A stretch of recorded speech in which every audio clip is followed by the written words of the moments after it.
Hello everyone, welcome to our channel. RRB NTPC CBT 2 candidates के लिए आज की वीडियो इंपॉर्टेंट होगा, क्योंकि आज की इस वीडियो में मैं आपसे एनटीपीसी सीबीटी 2 एग्ज़ाम में छपने वाले 20 करंट अफेयर्स के सवालों को यहां पे शेयर करने वाला हूं। तो आप लोग वीडियो में बने रहना। यह जो 20 सवाल है मोस्ट इंपॉर्टेंट हैं, आप लोग एटलीस्ट एग्जाम से पहले इन सवालों को एक बार कर जाना। फिर चलिए आज की वीडियो की शुरुआत करते हैं। देखो, सबसे पहला जो आप लोगों के सामने प्रश्न है, पॉइंट नंबर 1, महत्वपूर्ण दिवस जो हाल ही में घोषित किए गए हैं, यह आपको कवर करना है। सबसे पहले है आप लोगों के सामने राष्ट्रीय पराक्रम दिवस, यह आपको निश्चित रूप से पेपर में दिखेगा।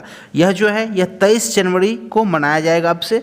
राष्ट्रीय स्टार्टअप दिवस जो है यह 16 जनवरी से, और वीर बाल दिवस जो है यह 26 दिसंबर से, और यदि मैं विश्व खाद्य दिवस की बात करूँ तो यह आपका 16 अक्टूबर से। इन सभी डेज को आप लोग निश्चित रूप से कर जाना। ये सभी डेज आपको एग्जाम में दिख जाएंगे सीबीटी 2 के एग्जाम में। चलिए अब हम लोग चलते हैं पॉइंट नंबर 2 पे। आप लोगों के सामने नरेंद्र मोदी जी के द्वारा खेल विश्वविद्यालय अनावरण कहाँ किया गया है, तो वो मेरठ में किया गया है, यूपी के मेरठ शहर में। तो ये इंपॉर्टेंट पॉइंट है, आप लोग याद रखना। निश्चित रूप से यह प्रश्न आपको दिखेंगे एग्जाम में। Point number 2, general Bipin Rawat का स्कूल जो है, उनके नाम पे स्कूल कहाँ पे खोला गया है, तो वो मैनपुरी यूपी में खोला गया है। दोनों क्वेश्चन मोस्ट इंपॉर्टेंट है, आप लोगों को दिखेंगे एग्जाम में, तो आप लोग कर जाना।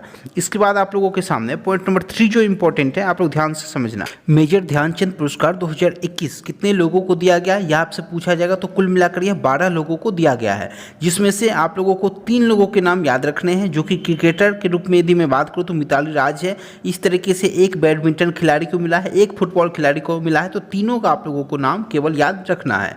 इसके बाद आप लोग देखोगे इनामी राशि कितनी है, तो 25 लाख रुपये है। मोस्ट इंपॉर्टेंट है, कई दफ़ा एग्जाम में पूछा जा चुका है, तो आप लोग ध्यान रखना। इसके बाद आप लोगों के सामने ICC women's cricket of the year 2021 का अवार्ड किसे मिला है, तो स्मृति मंधाना जी को मिला है। इसके बाद नेक्स्ट प्रश्न आप लोगों के सामने 2021 फीफा सर्वश्रेष्ठ फुटबॉलर का अवार्ड किसे मिला है, तो रॉबर्ट लेवेंडोव्स्की को मिला है, जो कि पोलैंड से बिलोंग करते हैं। मोस्ट इंपॉर्टेंट प्रश्न है।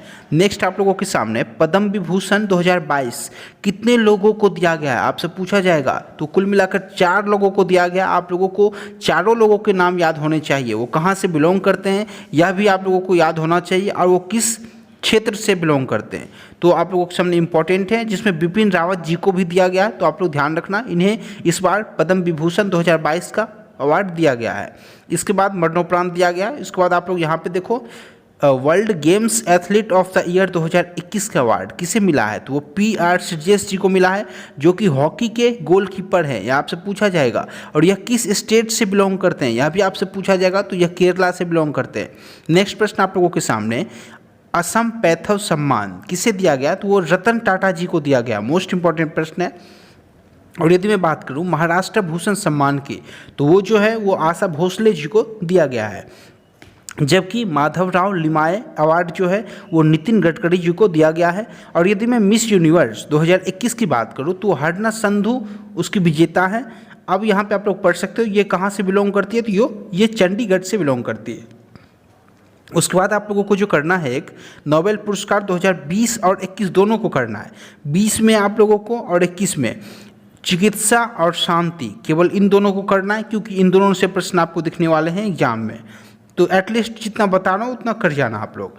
इसके बाद आप देखो पॉइंट नंबर 4, लता मंगेशकर जी को पद्म विभूषण अवार्ड किस वर्ष दिया गया। यह जो प्रश्न है निश्चित रूप से पेपर में छपने वाले हैं, आपको डायरेक्ट सीधे सीधे दिखेंगे, और आप लोगों को वहाँ पे 1999 को टिक करके आना है।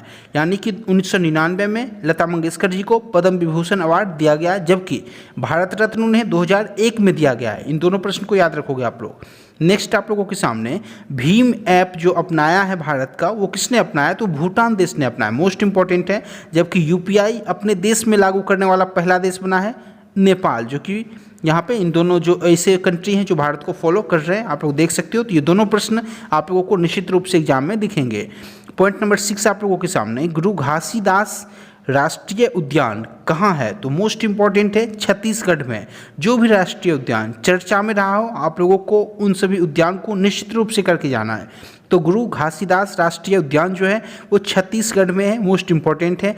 जबकि जिम कॉर्बेट नेशनल पार्क का नया नाम क्या रखा गया है, तो उसका नया नाम जो है आपका वो रामगंगा नेशनल पार्क रखा गया, क्योंकि यह जो आपका जिम कॉर्बेट है वो कहाँ पे है, तो रामगंगा नदी पे स्थित है, इसलिए इसका नया नाम जो है वो रामगंगा नेशनल पार्क रखा गया, मोस्ट इंपॉर्टेंट है।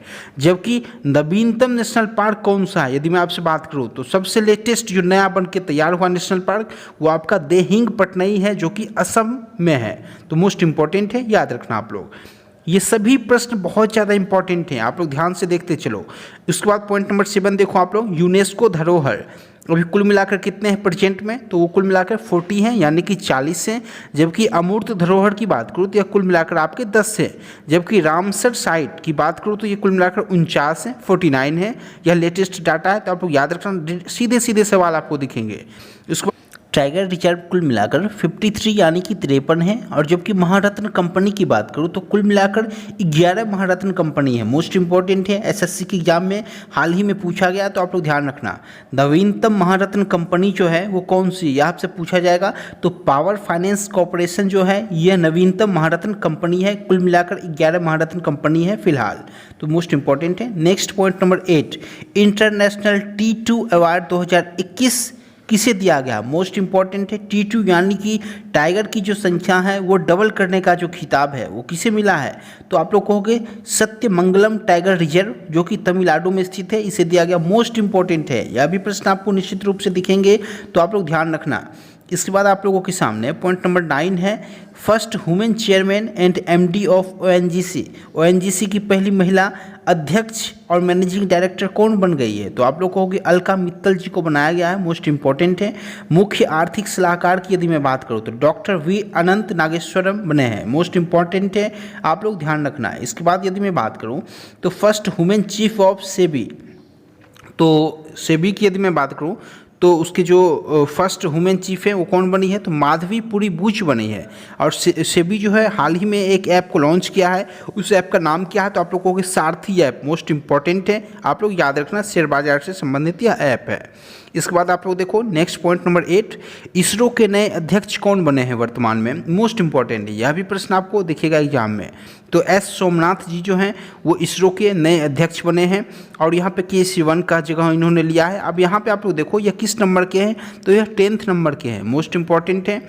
पॉइंट नंबर 11 आप लोगों के सामने, पहली पेपरलेस अदालत कौन सी है, तो वो केरल हाईकोर्ट है, मोस्ट इंपॉर्टेंट है। जबकि यदि मैं बात करूँ विश्व की पहली पेपरलेस सरकार यानी कि गवर्नमेंट कौन सी है, तो ये वो UAE की गवर्नमेंट है, मोस्ट इंपॉर्टेंट है। सारे के सारे प्रश्न मोस्ट इंपॉर्टेंट हैं, एक भी प्रश्न को स्किप मत करना, सारे प्रश्न आपको दिख जाएंगे। आप लोग एग्जाम के बाद कमेंट कर सकते हो कि आपको कितने सारे प्रश्न दिखे हैं। अभी यदि आप मिस करते हो इस वीडियो को पछताओगे यदि आप लोग एग्जाम के बाद देखते हो, तो इसलिए ध्यान से वीडियो को देखना, समझना और शेयर करना हो सके तो। उसके बाद नेक्स्ट आप लोगों के सामने भारत वन स्थिति रिपोर्ट 2021 जो कि 17वें नंबर की रिपोर्ट है, देहरादून से आयोजित की जाती है। तो यह जो रिपोर्ट जारी की जाती है, तो यह जो रिपोर्ट है इसमें क्षेत्रफल के हिसाब से मैक्सिमम जो वन है वो कहाँ है, तो मध्य प्रदेश में है, जबकि मिनिमम जो है वो हरियाणा में है। जबकि परसेंटेज के हिसाब से मैं बात करूँ तो मैक्सिमम मिजोरम में है और मिनिमम हरियाणा में है। जबकि सबसे तेज वृद्धि वाला जो स्टेट है वन में वो आपका आंध्र प्रदेश है, मोस्ट इंपॉर्टेंट है ये सारे प्रश्न। एक प्रश्न आपको दिखेंगे तो आप लोग निश्चित रूप से सभी प्रश्न को करके जाना। इसके बाद आप लोग देखो पॉइंट नंबर 13 आपके सामने, यह जो बुक है फियरलेस गवर्नेंस, यह किसके द्वारा लिखी गई पुस्तक है, तो किरण बेदी के द्वारा, हमारे जो प्रथम महिला IPS है उनके द्वारा लिखी हुई यह बुक है, मोस्ट इंपॉर्टेंट है।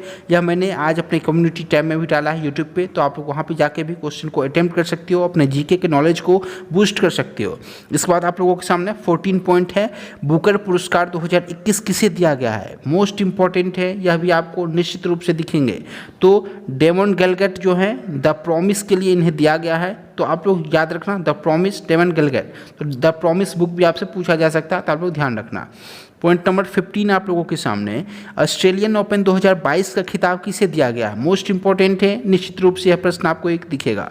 तो राफेल नडाल को यह पुरस्कार दिया गया है, ऑस्ट्रेलियन ओपन 2022 का खिताब। अब यह जो है यह कहाँ से बिलोंग करते हैं राफेल नडाल, तो आप लोग कहोगे स्पेन से बिलोंग करते हैं। और यह जो है टोटल अब तक कितने अवार्ड जीत चुके, तो आप लोग को 21 ग्रैंड स्लैम जीत चुके हैं, जो कि इकलौते व्यक्ति हैं जो कि 21 ग्रैंड स्लैम अकेले जीत चुके हैं, तो मोस्ट इंपॉर्टेंट है। नेक्स्ट आप लोग देखो फीमेल में किसे दिया गया, तो एशले बार्टी जी को दिया गया। ये ऑस्ट्रेलिया से बिलोंग करती है और ये प्रश्न इसलिए इंपॉर्टेंट हो जाता है क्योंकि इसे जीतने के बाद ये संन्यास की घोषणा कर चुकी है, तो यह प्रश्न आपसे निश्चित रूप से पूछा जाएगा एग्जाम में। इसके बाद आप लोगों को चलते चलते दो बातों का ध्यान रखना है। आप लोग ध्यान रखना, आप लोगों को एग्जाम से पहले वर्तमान में कौन क्या है विद पोजीशन याद करना है। यानी कि यदि मैं बात करूं तो वर्तमान में भारत के प्रधानमंत्री कौन है, तो नरेंद्र मोदी जी हैं। किस नंबर के हैं यह भी पूछ लिया जाता है, तो ये आपके 15 नंबर के हैं। प्रेसिडेंट कौन है भी आपके, तो आपको रामनाथ कोविंद जी हैं। किस नंबर के हैं, तो 14 नंबर के हैं। ये सभी प्रश्न इंपॉर्टेंट हैं। यदि मैं चीफ जस्टिस की बात करूँ तो रमन्ना जी हैं। किस नंबर के हैं, तो 48वें नंबर के हैं। ये सभी प्रश्न इंपॉर्टेंट हैं। अटॉर्नी जनरल की बात कर लूँ मैं, इन सभी प्रश्नों को आप लोगों को करके जाना है। इसके बाद देखो अपकमिंग स्पोर्ट्स के जो वेन्यू हैं, यानी कि मैं आपसे बात करूँ यदि फीफा वर्ल्ड कप 2022 कहाँ होना है, तो आप लोग कहोगे कतर में होना है। इस तरीके से आप लोगों को याद होना चाहिए। शीतकालीन गेम्स, इस तरीके से सारा कुछ जो भी है एक नज़र आप लोग एग्जाम से पहले देख कर जाओगे और आप लोगों का जो करंट अफेयर्स का सेक्शन है वो बहुत अच्छा जाएगा। तो आप लोग हमारी इन बातों को ध्यान रखोगे, इन सभी प्रश्नों को अच्छे से करके जाओगे। आप सभी स्टूडेंट्स को ऑल द बेस्ट आपके एग्जाम के लिए। वीडियो पसंद आया हो तो लाइक करना, शेयर करना और चैनल को सब्सक्राइब करके बेल आइकन को प्रेस करना। Thank you so much.